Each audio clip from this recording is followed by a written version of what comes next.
Oh, there she is. Erin. Hold on.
Good afternoon. I'm Mike Frederickson, president of the class of 2005. Friends, family, faculty, and the members of the senior class, welcome to the graduation of Groton Dunstable Class 2005.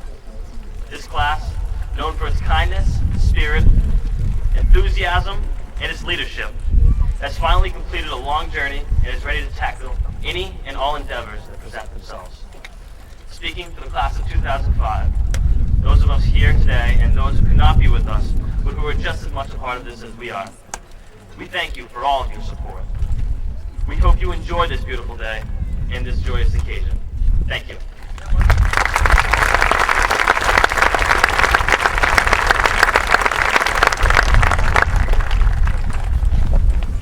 Good afternoon. I'm Alan Burback from the school committee. Ladies and gentlemen, honored guests, Superintendents Jennings and Genovese, and mostly to the awesome and outstanding class of 2005. On behalf of the school committee, I bid you welcome. In joining you for the celebration today, I would like to congratulate each and every one of you on your accomplishments and reach out from our hearts and look into your futures.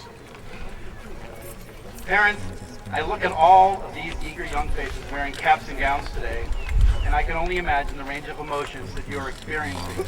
These are your babies, perhaps even your firstborn, the very embodiment of your hopes and dreams.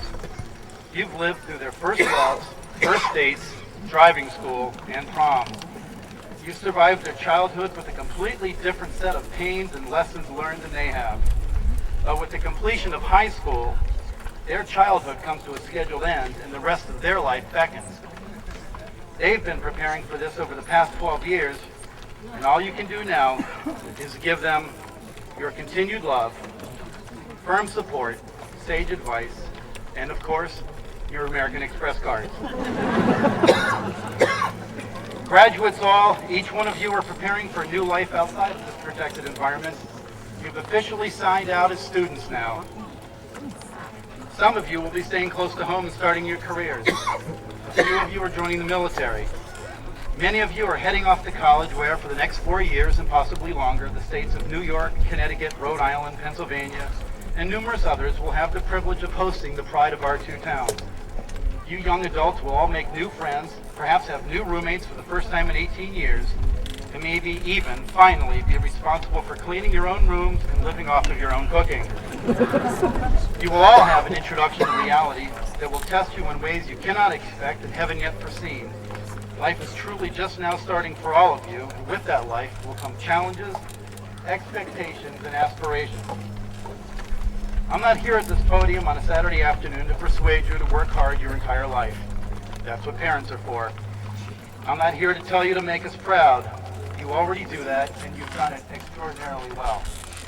No, I want to speak to you today about duty, and about action, and about the impact we can all make on the world around us.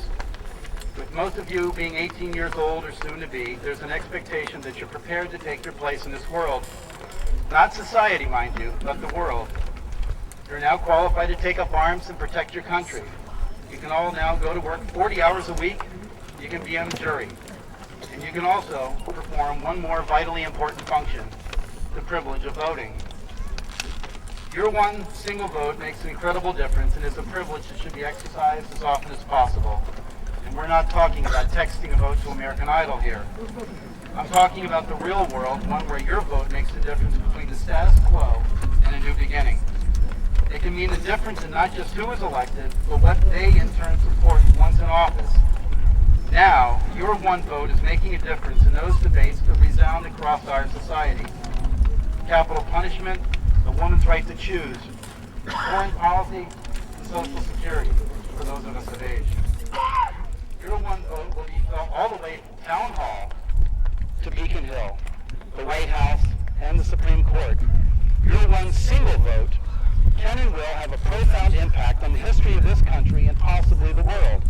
Never underestimate the impact you can have simply by exercising this privilege that tens of thousands have died to protect and that millions more around the world covet each and every day.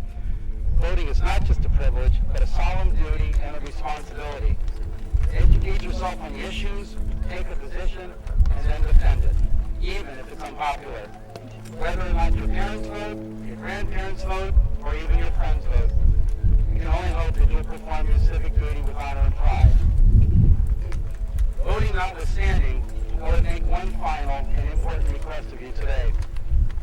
I would ask that you give something back to society in general. It doesn't matter where you do it, here in our two towns or in some other town or city, because many of you probably won't be settling down here. The important thing is that you do give something back, wherever you live. I'm certainly not advocating that you do this during your college years. You'll be busy enough bringing laundry home, studying, hopefully, playing ultimate frisbee, and attending the occasional party. But I would hope that you take up this challenge afterwards. You don't have to be a CEO or a millionaire to make a difference.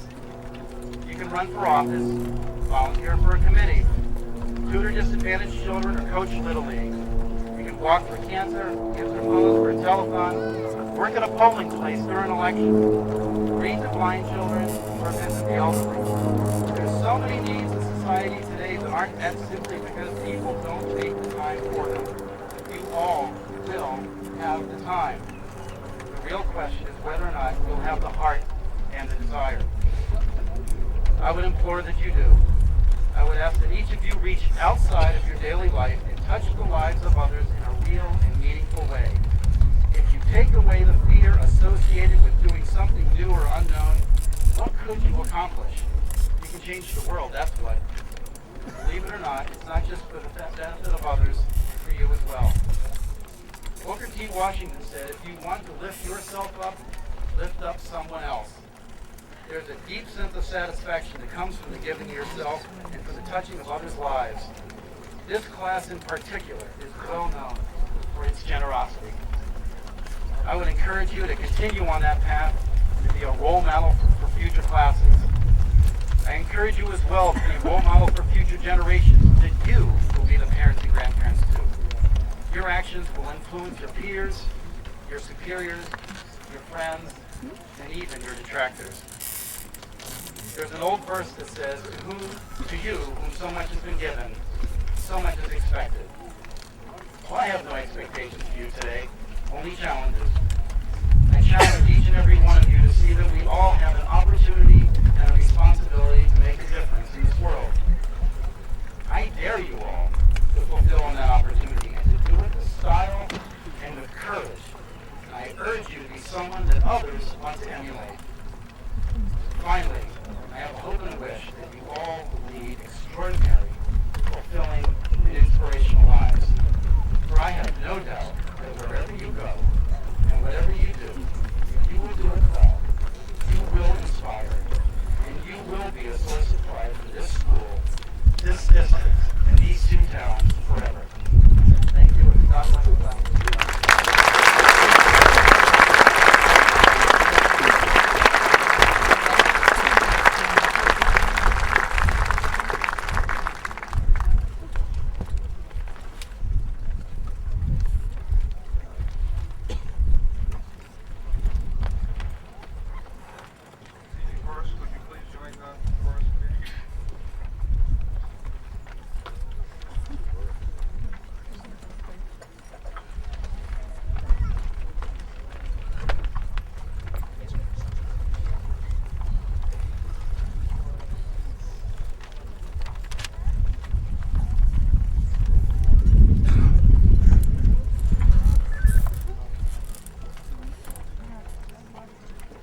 friends, family, faculty members, and most importantly, my fellow members of the class of 2005. We're all here today in celebration and recognition of our accomplishments over the past 12 years.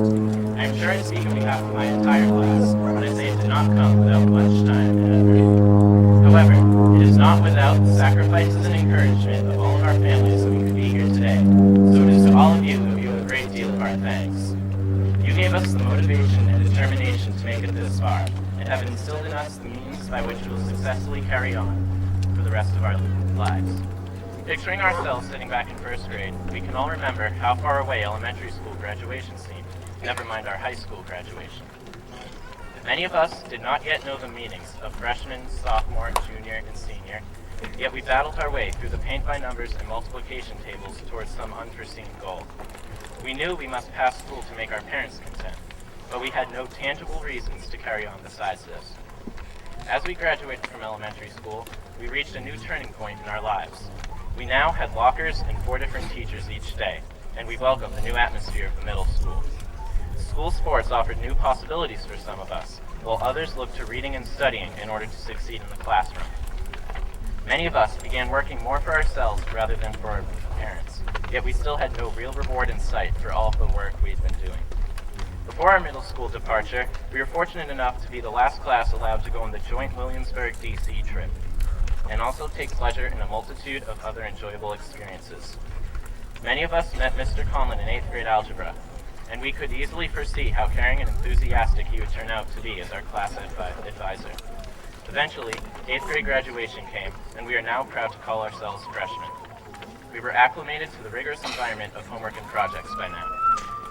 We knew that our every success and failure would be recorded on a transcript, and finally, we found a reason for ourselves to work hard. Sophomore, junior, and senior years seemed to mold into one, and before we knew it, we had finished high school. Now, standing at the threshold of our futures, we must embrace graduation for all the celebration it represents, but also accept the responsibility and changes that it signifies. This is the culmination of our adolescent years, and it gives us much of the recognition we deserve. But it is also the point when we must take a firm grip on our own lives and truly become adults. We must learn to take responsibility for our actions and become both independent and reliable. No more can we rely on our family for our every need, as most of us will be several hundred miles from the comfort of our homes. We will make new friends at college, and this will further develop and enhance the skills that we will acquire. If there is one thing I have learned from being part of the class of 2005, it is that friendship and teamwork can allow you to go further than you could ever go on your own. The encouragement from friends gives you more desire to do better, and the competition with them causes you to set higher goals and expectations than you would ever set on your own. It is infinitely harder to push yourself than it is for someone else to push you, and this is why we have been so successful as a class. Not only do we have bright personalities that encourage growth, but we always strive to do better than our best, and it is this friendly competition that has made us extraordinary. As we all move on in our lives, whether it's college or somewhere else, we must always keep our futures and dreams alive, because that is what gives us purpose and reason. Without a vision for tomorrow, we would have no desire for today. Furthermore, along with these goals that we set for ourselves, we must never lose sight of the most important things in life, such as family and friends. It is the encouragement of family and teamwork with friends that got us this far. And although we are becoming more and more independent, they will always play a vital role in our lives. Eleanor Roosevelt once said, "The future belongs to those who believe in the beauty of their dreams." And indeed, this is true. Those who truly believe in their dreams will more often than not achieve them, and those who don't will often give up and fail. We are a class of dreamers, and the future belongs to us. We will be the nurses, entrepreneurs, athletes, engineers, and inventors of tomorrow, and without us, the world could not operate. Thus, I wish all of my peers in the class of 2005 the best of luck, and I know that your aspirations will not only better yourselves in the future, but better the world. Thank you.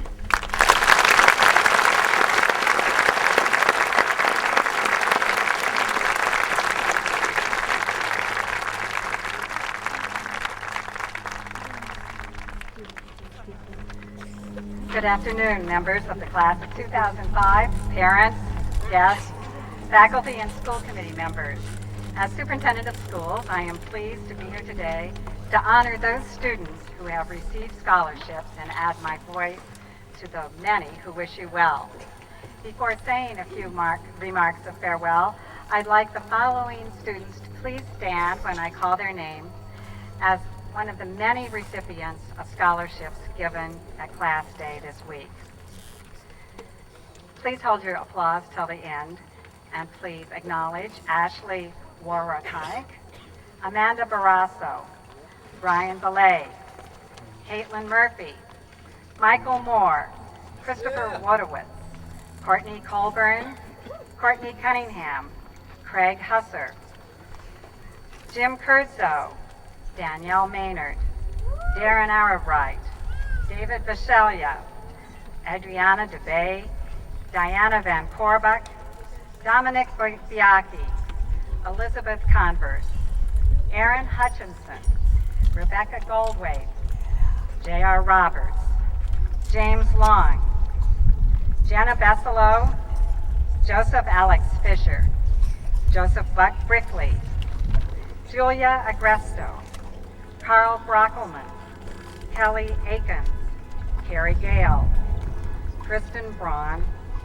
Laura Sargent, Laura Starbird, Lauren Bell, Lindsay Hutton, Lindsay Barnacle, Maggie Kaur, Mark Husser, Mike Fredrickson, Monique Gagne, Nicole Black, Portia Roundtree, Rachel Flynn, Rebecca Van Udenaren, Rebecca Goldwaite, Brian Manley, Samantha White, Sarah Bempkins, Sarah Carson, Shannon Jarvis, Shelby Black, Stephanie Gilpatrick, Taylor Gentro, Tim Gerard, Vanessa Leedlove, Vivian Lee, Yuri Santos, and finally, Jessica Hudson.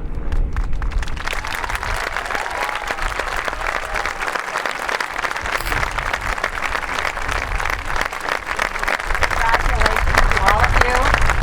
The scholarships standing before you represent over $100,580 contributed by the families, friends, and community members of Groton and Dunstable.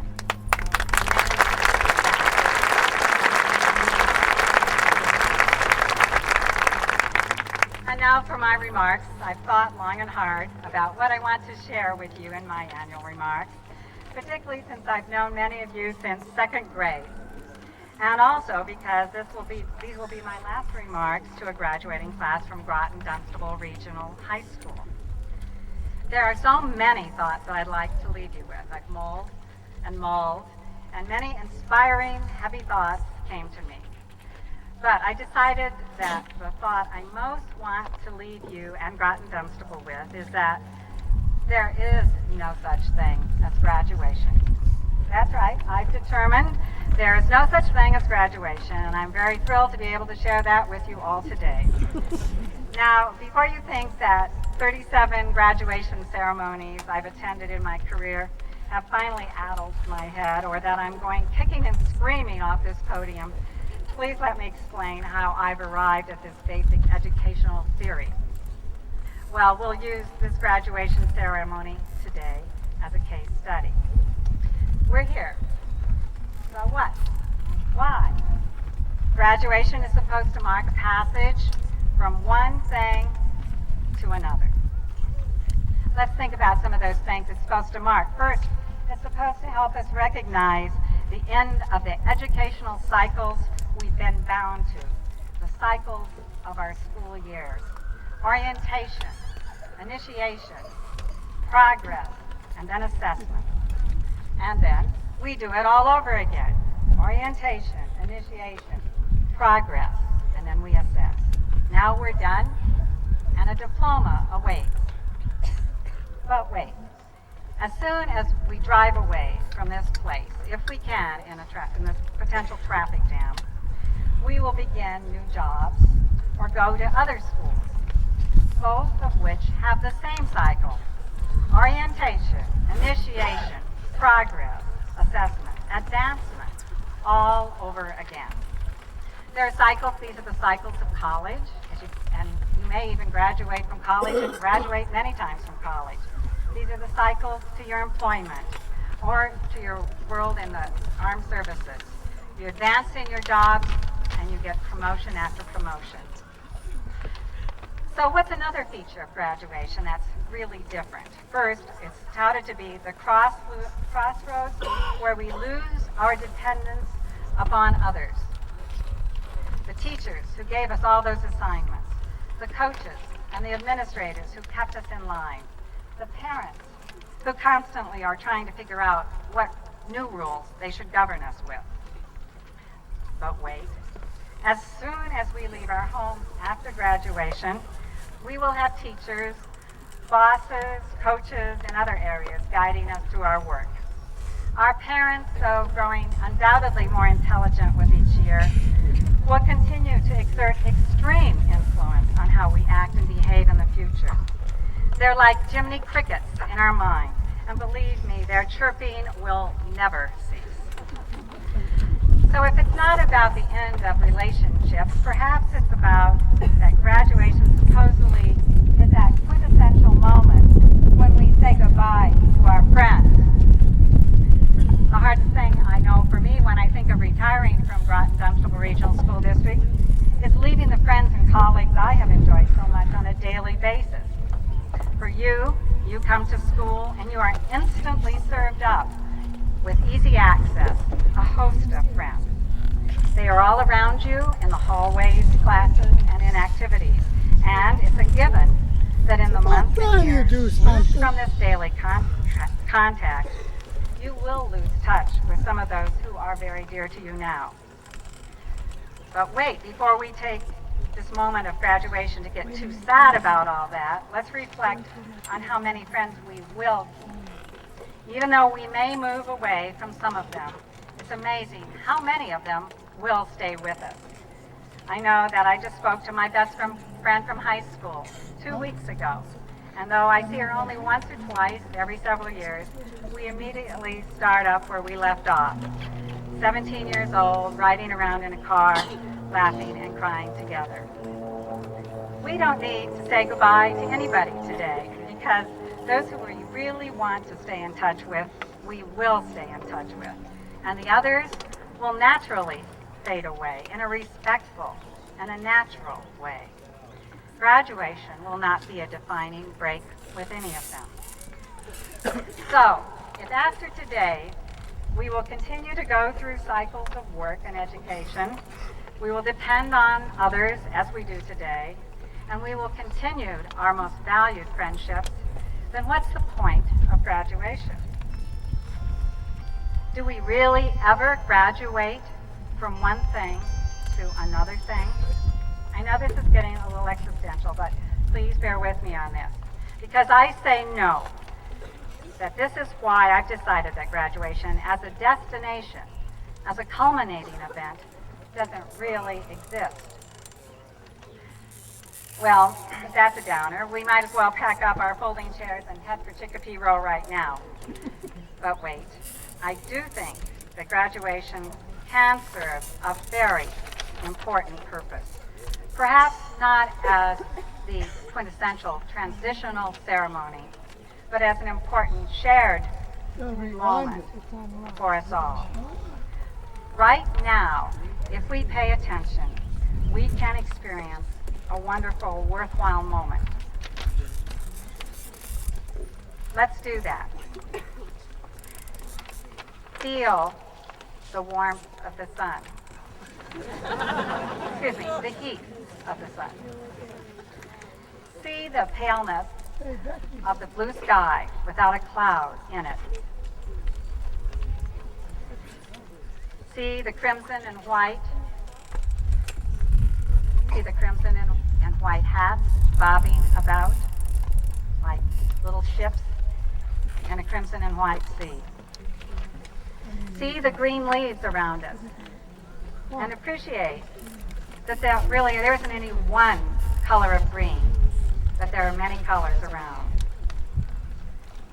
Feel the pride of all the people in front of you, the pride that is overflowing. See the multicolored umbrellas protecting us from the heat of the sun. And hear the rustle of our flag. If we can take this moment and experience it together, then we will have done what I think graduation is all about, enjoying the journey that we are all on without end. This event can help us all see the world more deliberately with a common human focus. Living deliberately is a lesson we all learned when we studied Henry David Thoreau in American history.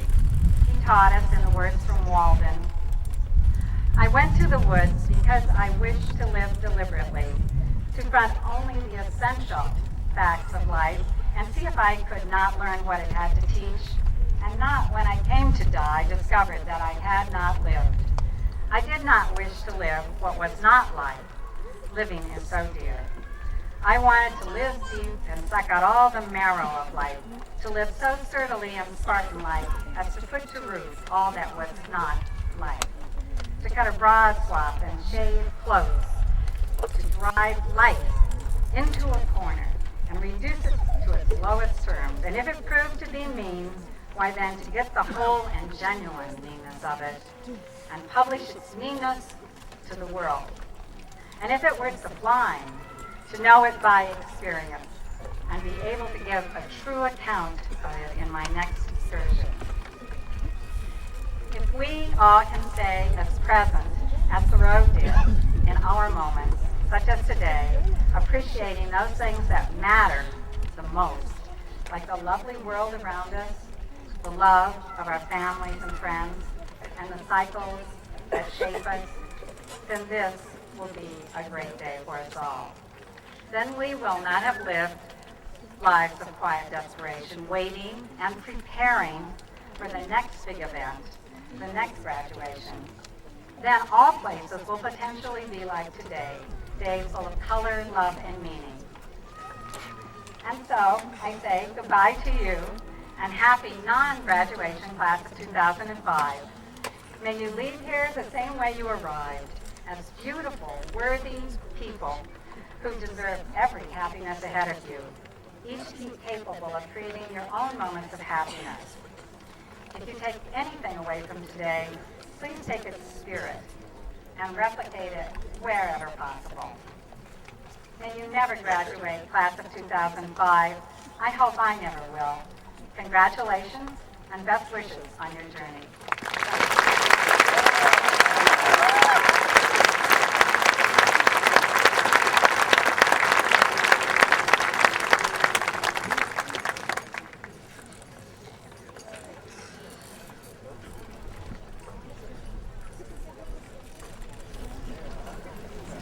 It is an honor for me to say that I am a member of the class of 2005. This is our high school graduation. This is a big deal. We will only experience this day once. And despite the fact that we look remarkably like marshmallows in these gowns, we should enjoy it. Each person here has waited 18 years for the moment they would walk across this stage and should savor every second that goes by. I'm sure you've heard it 1,000 times, but I don't think you can ever hear it enough. Congratulations. You have worked hard and sweat and cried, and you absolutely deserve this. Be proud of yourselves and your accomplishments. Relish the memories and the rewards of these years at school. I don't know about you, but I think the best graduation gift I will ever receive was witnessing Mr. Woods decked out in a surprisingly flattering yellow sundress a few days ago, still trying to order us around, even though we could hardly take him seriously in his outfit. We need to remember all the crazy things that have happened here, and the accomplishments we have made. As I was thinking about what I wanted to say in my speech, I was reminded of an experience I had earlier this year. It happened on one of my many college visits. I think we're all glad that those are things of the past. But I just happened to be visiting the school at the same time that presidential candidate Ralph Nader was scheduled to deliver a speech there. Wanting to take full advantage of my college visit, I decided to attend and ended up packed into a crowded theater listening to Nader speak. He was addressing a group of students students from a pretty prestigious college who were used to getting their egos boosted. So he started by saying something like this: "Congratulations, you are the future. You are going to change the world. You are our hope and our promise for better things."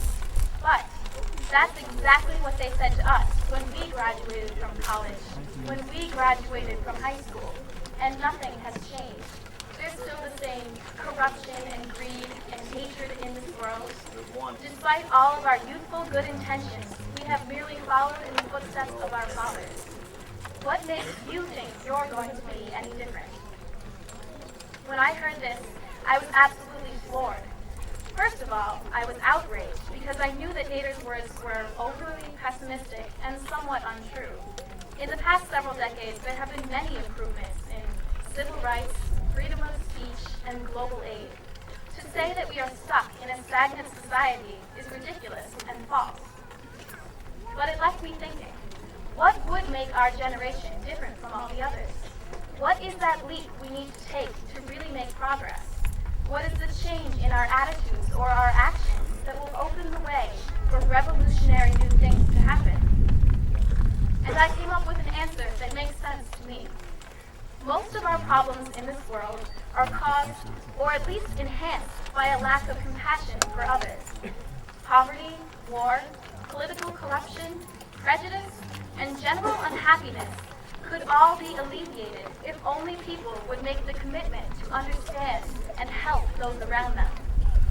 It sounds simple, but it's certainly much more difficult than that. It is often hard to look at things from a different perspective, to break out of your own bubble and see what is going on around you. But I have seen great examples of human compassion by students within our class on many levels. We should all be proud of the things we have done for others and seek to amplify the habits of generosity and understanding that we have begun to cultivate throughout our years of high school. I have seen students care for others on a global level. This year, we witnessed the horrific tragedy of a tsunami in the Eastern Hemisphere. With the incomprehensible loss of hundreds of thousands of lives, members of our school community jumped into action. It was unbelievable to see the outpouring of ideas and donations to support this cause. Students gave offerings of their time and money and musical talent, and ultimately raised nearly $10,000 to give directly to relief organizations. Their enthusiasm and generosity were amazing to behold. I have seen students show their compassion for other people as part of our school community. It is absolutely awesome to witness our class growing together and learning to accept everyone in it for who they are. When I think of students accepting others, David Michelia comes to mind. Dave will talk to and hug anyone and everyone, regardless of if he knows them or whether they've showered or not. He realizes that everyone is interesting and can contribute something to his life. And at the same time, the person in his awkwardly lengthy embrace feels loved and accepted by someone they look up to in their school. More people need to think and act that way, and I have seen a movement in this direction. Especially this year, people have thrown away stereotypes and become interested in new and different people. The really athletic students who live off of Gatorade and like nothing better than wearing a shirt and tie to school before every game are friendly with the students to whom the graphing calculator is a permanent fixture to their body, and who can rattle off the first 25 digits of pi off the top of their heads, who are friends with the students who love doing improv comedy and participating in drama, and who make really weird and hilarious movies for fun every weekend. The boundaries of social groups are being crossed as people begin to see the value in every person and appreciate them for what they can offer. In this environment of acceptance and caring for each other, people are allowed to flourish in their individuality. When Rachel wants to don a Crusader uniform and dance for us at a pep rally, we love her for it. When Andy, Sam, and Jim decide to start up a school-wide news broadcast, we look forward to what bizarre stories they will come up with each week. There is definitely an attitude of support within our school so that people don't have to be afraid to take risks, and that is a wonderful thing to have. I have also seen people look out for other individuals who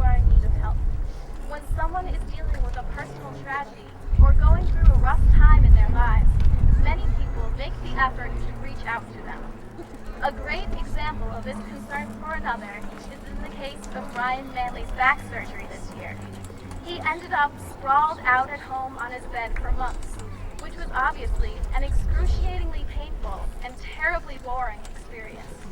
But his friends and other students at our school realized that he needed their support, and they freely gave it to him. I think we all really missed Ryan's sense of humor and his unnaturally short shorts and limitless supply of Napoleon Dynamite quotes. Nevertheless, dozens of students went to go visit him or donated movies, books, and games for him to use during his recovery. It is so great to see people at our school really care for another person and give of themselves when he is in need. But caring for others is not always going to be the most fun thing to do. Sometimes it's a sacrifice. It's not always fun to comfort your friend when he or she is upset, when you could be laughing and joking and playing football with your other friends.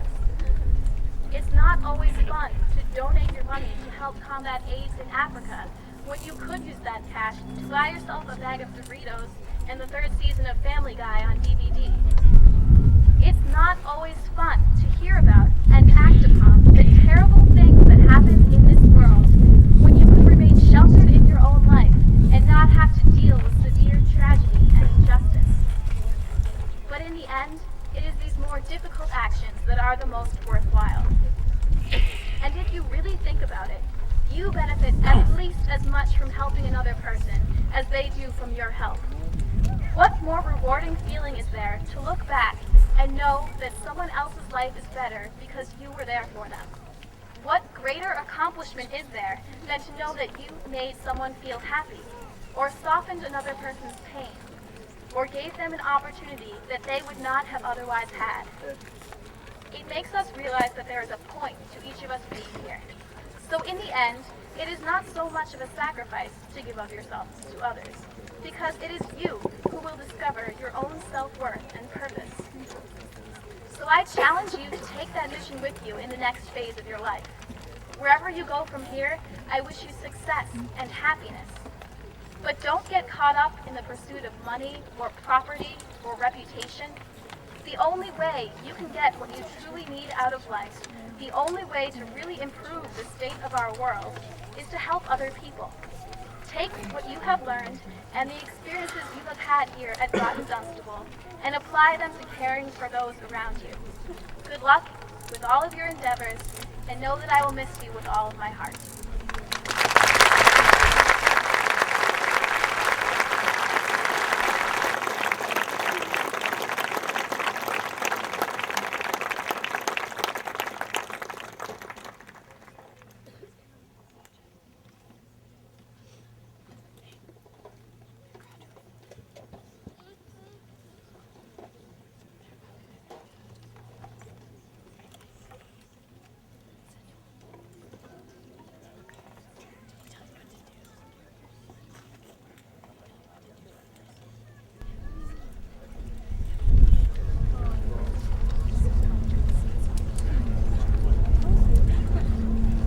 Elizabeth Louise Converse.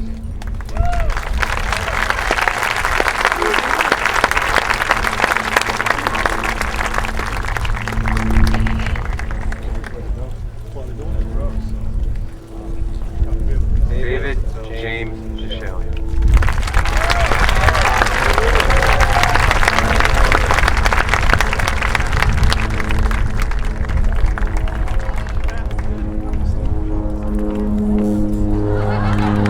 Vanessa Jacqueline Friedbaum.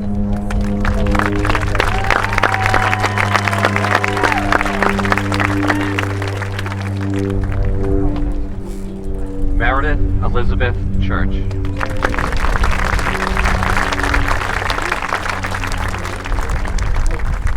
Amanda Marie Millardo.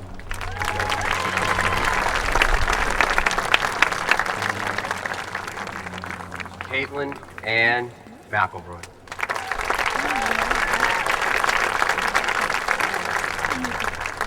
Portia Marie Roundtree.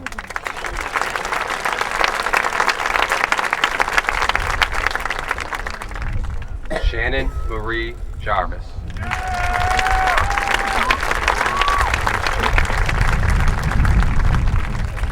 Danielle Lavin Hurley.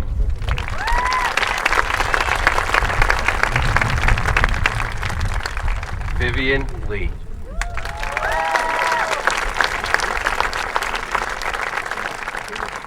Jennifer Marie McAuliffe.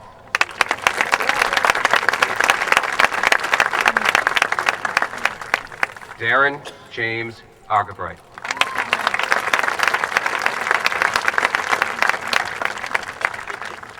Suzanne Jacqueline Strobel.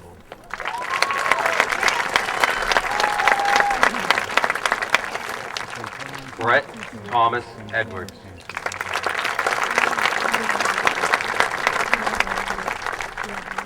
Kristen Adele Braun.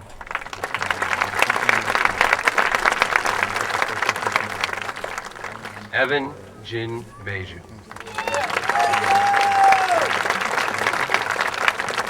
Rebecca Ann Myrick.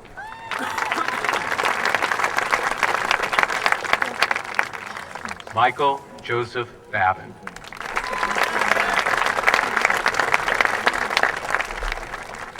Kimberly Ann Stoops.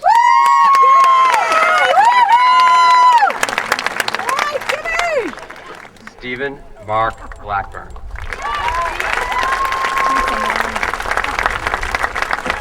Lindsay Ann Barnacle. Joshua Joseph Sherman.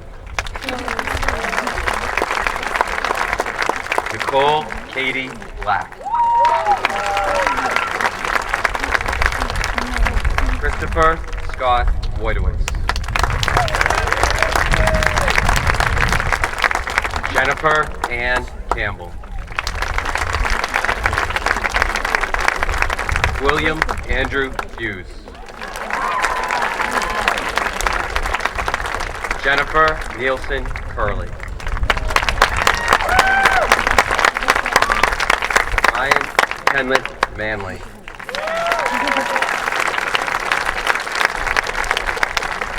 Callan Elizabeth Jones. Donald James Russell.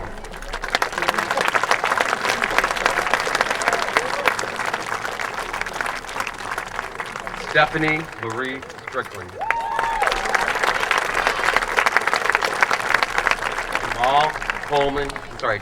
Jamal Kelly Coleman.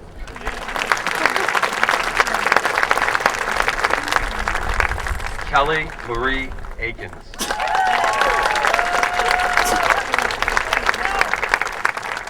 Samuel Rogovan Grinnell. Courtney Aaron Cunningham.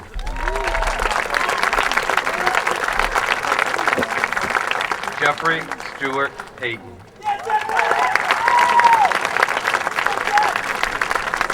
Rebecca Leah Goldthwaite.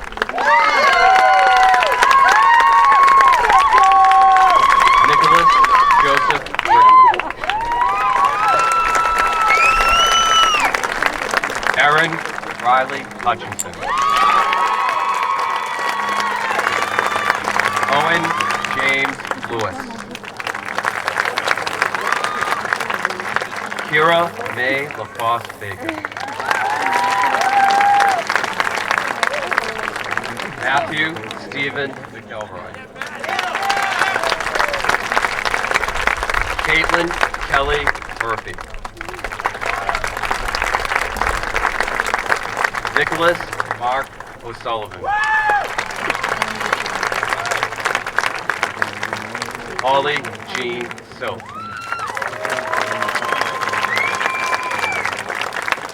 Ashley Ann Wartonic.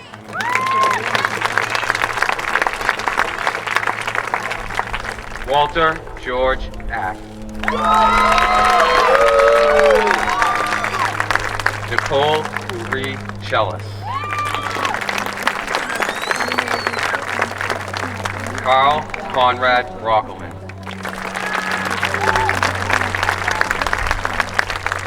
Kerry Michelle Gale.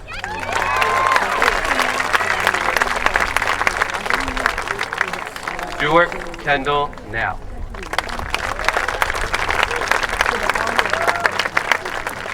Abigail Ann Holbrook. Jeffrey Patrick Magro.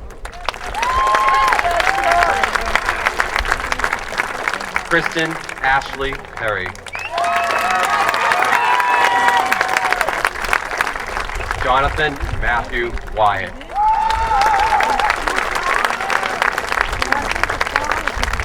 Justine Anna Pulaski.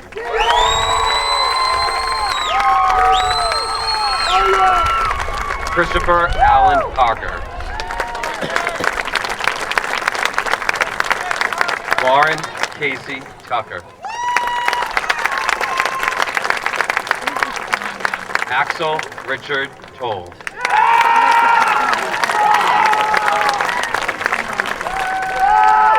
Taylor Ray Yencho.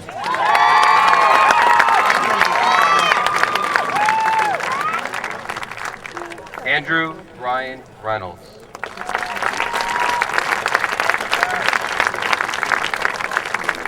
Lauren Claire Liebel.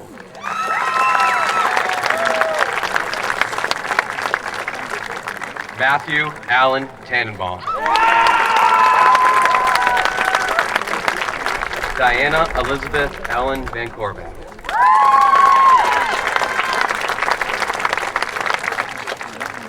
Brian Michael Card.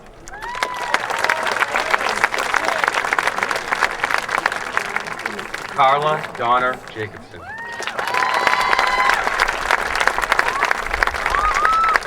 Kevin Patrick Edmonds.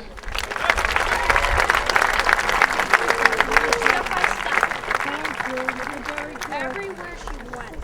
You did very good. Excellent. You did 5 more pictures on that. Well, what are you going to use tomorrow, Ma? I don't know. You have to ask. Yeah, you're going to use the Maddie's graduation too. Talk about it. We'll have to go to Costco. That's nice.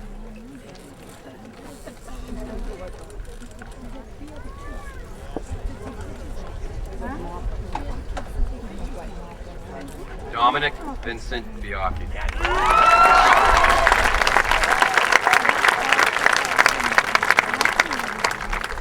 Deanna Christina Chiriboga Floor.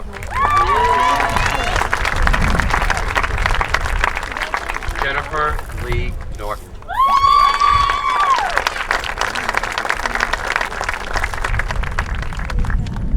Megan Nicole Silvera.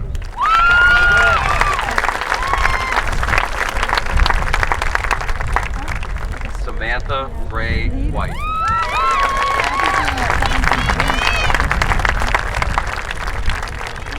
Nicole Dominique Denemy.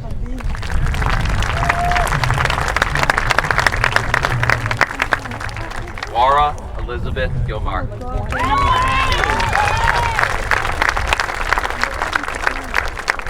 Ariana DeVay.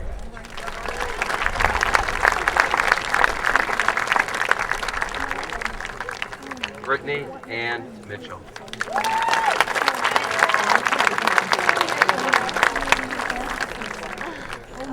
Jenna Marie Veslo.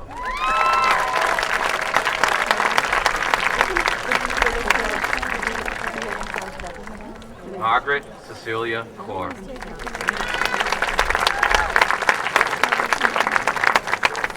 Lindsay Meredith Hutton.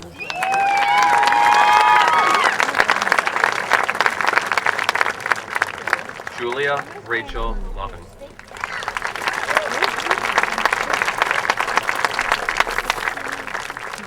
Megan Michaela Murray.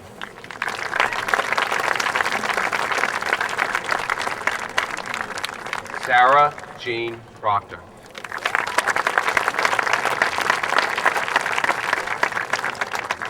Julie Elizabeth Guerin.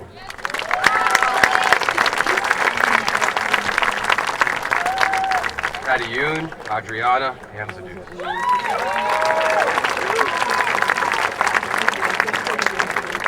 Danielle Corinne Maynard.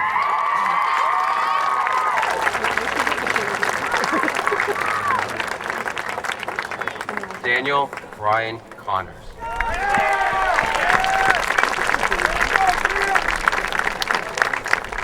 Kimberly Ann Skerritt.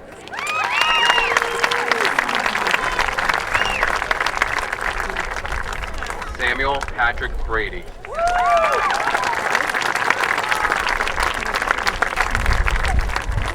Sarah Avery Bempkins.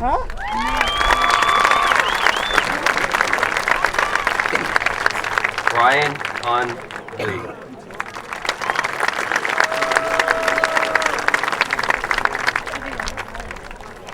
Sarah Aurelia Carson.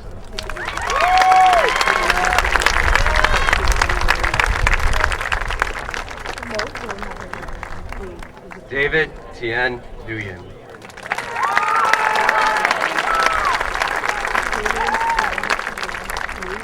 Courtney Noel Colburn.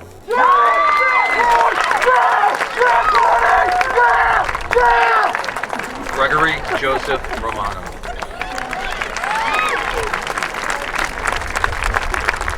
Megan Elizabeth Malherbe. Yuri Lisboa Santos.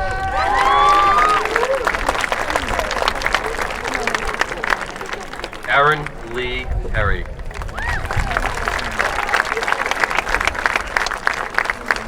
Brian James Belay.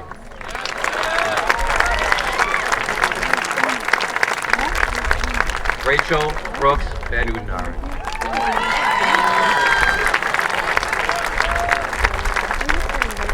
Matthew James Blunt.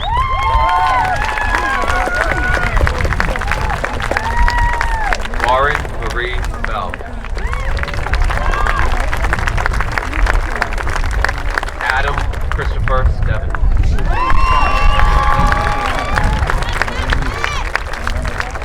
Shelby Alexandra Black.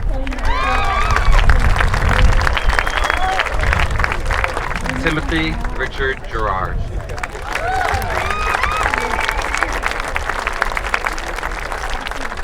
Pamela Marie Sunny.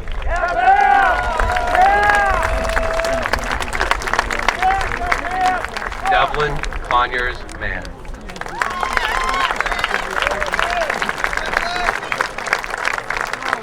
Monique Renee Gagney.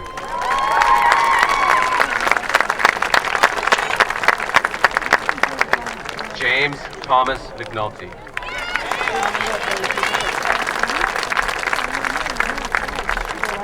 Laura Elizabeth Starber.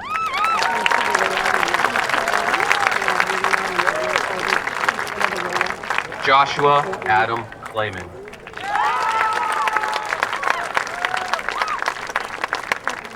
Dana Marie Toman.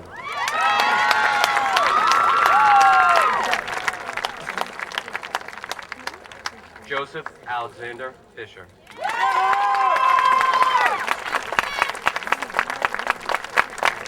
Amanda Nicole Barassa.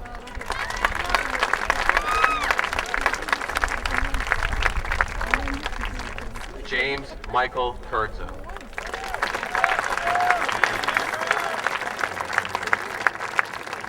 Federica Urio.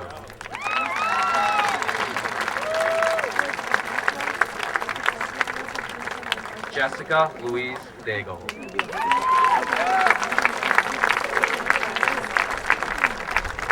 Jacobus Anthony Reynes. Love you! Allison Marie Houston.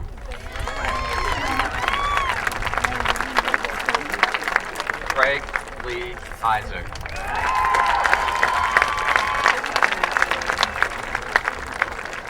Jennifer Ann Matthew.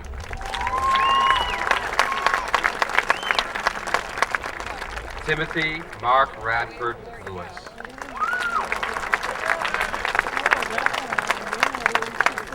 Jessica Lauren Silanante.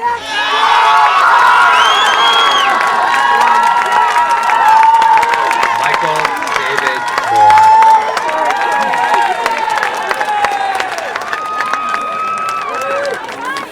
Kayla Margaret Snyderman.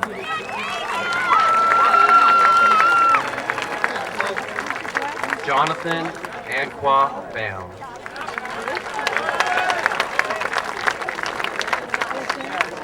Julia Catherine Agresto.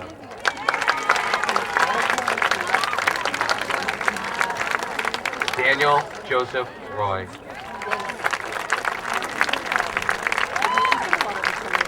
Rachel Marie Lynn.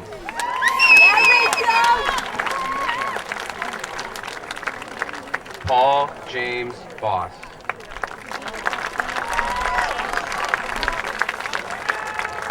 Stephanie Kathleen Gilpatrick.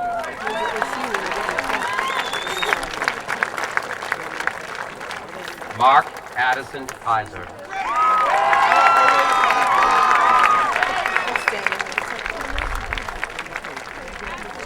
Krista Ann Papadopoulos.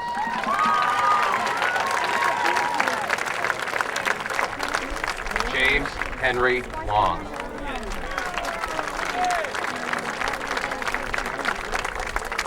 Jessica Elizabeth Potvin.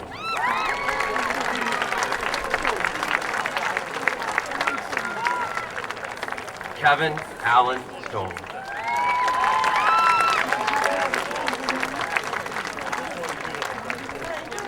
Laura Sherelle Sargent.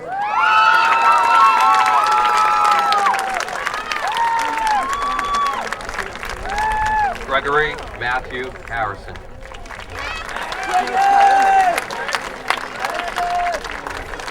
Beverly K. Yeager.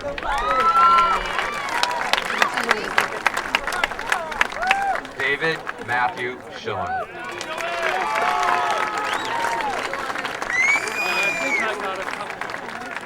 Erica Antonson.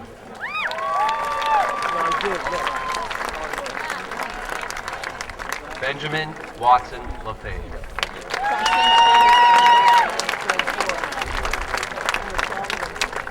Brittany Lynn Provost.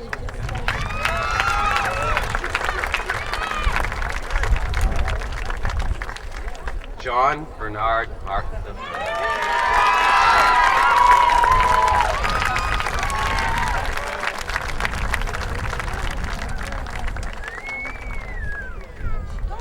Erica Lang Schroeder.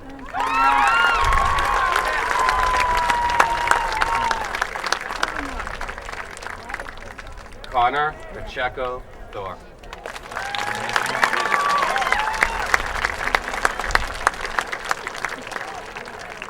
Amy Aileen Goldthwait.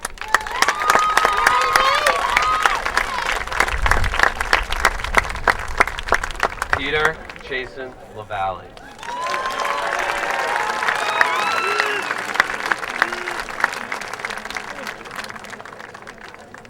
Michael Edward Fredrickson.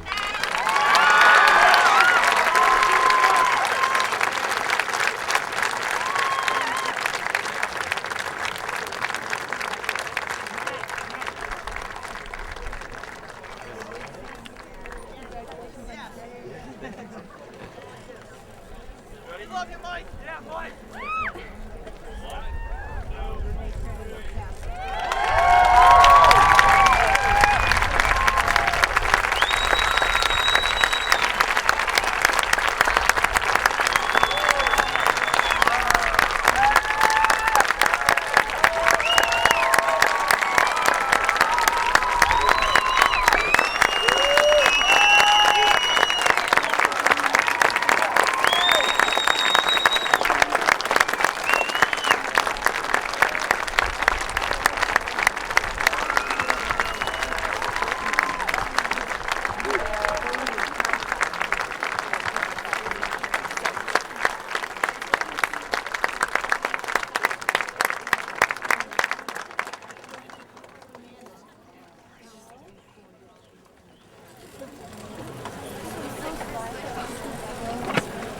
Before I offer my congratulations to the class of 2005, I would like to acknowledge two people who, like the graduates, will be starting a new journey of their own. Dr. Mary A.T. Jennings, thank you for leading our district over the past 11 years. Ms. C.J. Maloney, thank you for helping shape the culture of respect that embodies our school.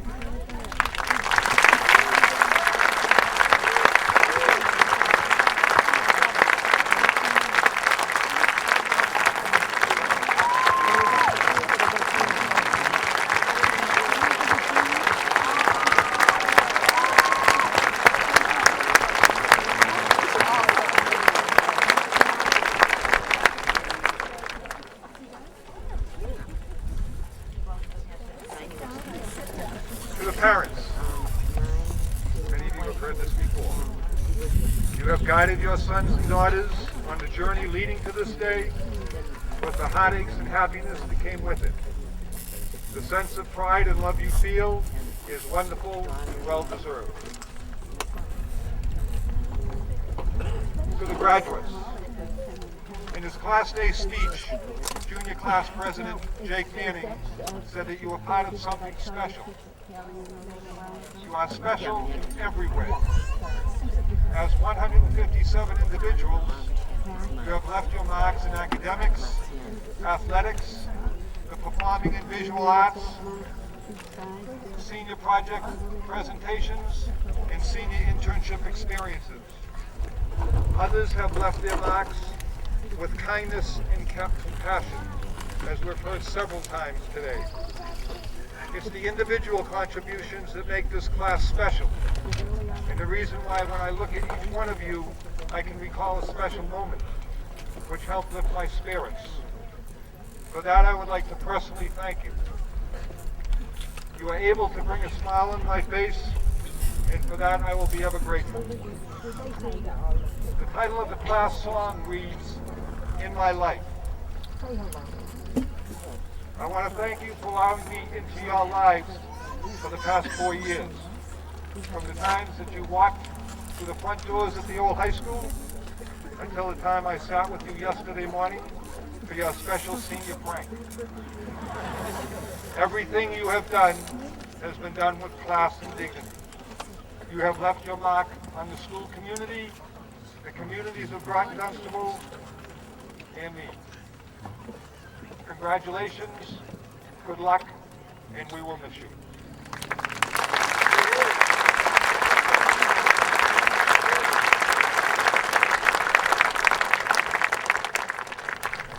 Now, as the members of Mammoth Lodge get in place.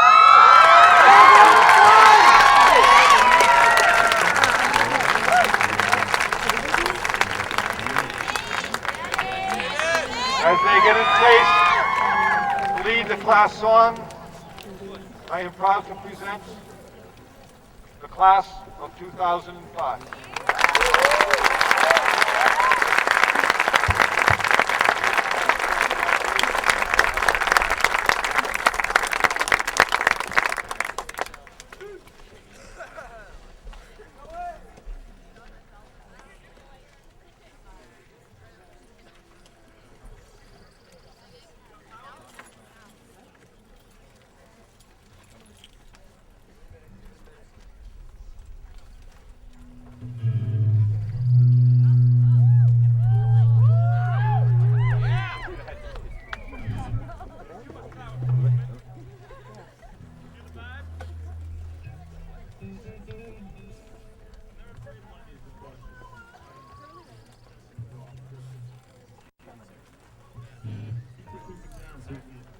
Oh, I'm sorry.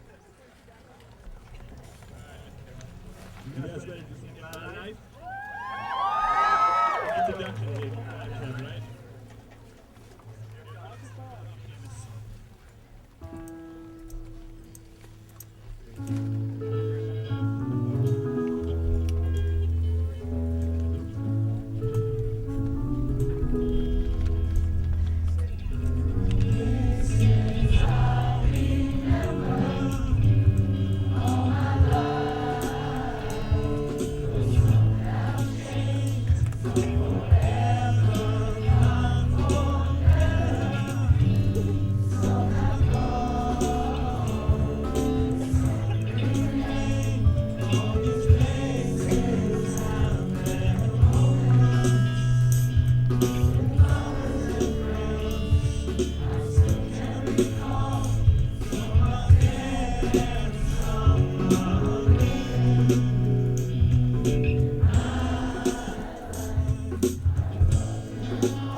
I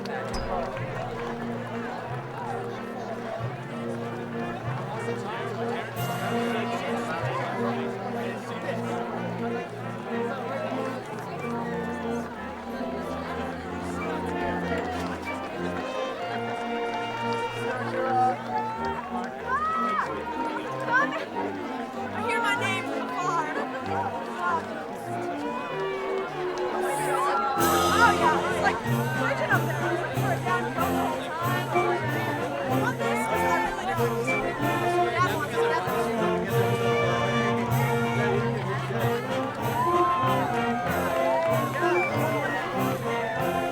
Okay, I think I gotta go back.